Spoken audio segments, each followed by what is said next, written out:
there. If today's joke made you smile, why not subscribe? Subscribing is free and helps keep the fun coming. I'd be delighted to have you as a friend. A man who just died is delivered to a local mortuary, and he's wearing an expensive, expertly tailored black suit.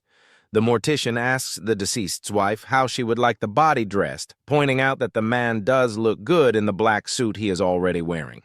The widow, however, says that she always thought her husband looked his best in blue, and that she wants him in a blue suit. She gives the mortician a blank check and says, "I don't care what it costs, but please have my husband in a blue suit for the viewing." The woman returns the next day, and to her delight, she finds her husband dressed in a gorgeous blue suit with a subtle chalk stripe. The suit fits him perfectly. She says to the mortician, "Whatever this cost, I'm very satisfied. You did an excellent job, and I'm very grateful. How much did you spend?" To her astonishment, the mortician presents her with the blank, "There's no charge."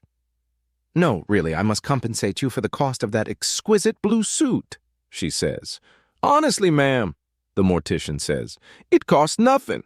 You see, a deceased gentleman of about your husband's size was brought in shortly after you left yesterday, and he was wearing an attractive blue suit.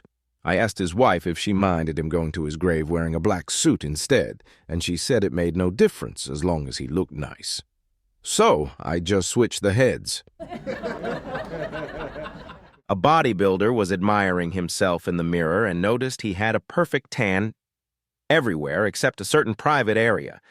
Determined to even it out, he went to the beach, got creative, and buried himself in the sand, leaving just a small part exposed to the sun. A little while later, two elderly ladies were walking along the beach when they spotted something strange sticking out of the sand.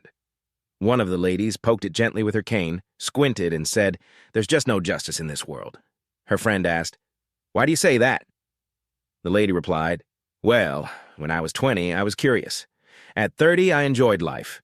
At 40, I knew what I wanted. At 50, I was still hopeful. At 60, I was patient. At 70, I stopped caring. And now I'm 80, and they're growing wild on the beach. And I can't even bend down to pick one."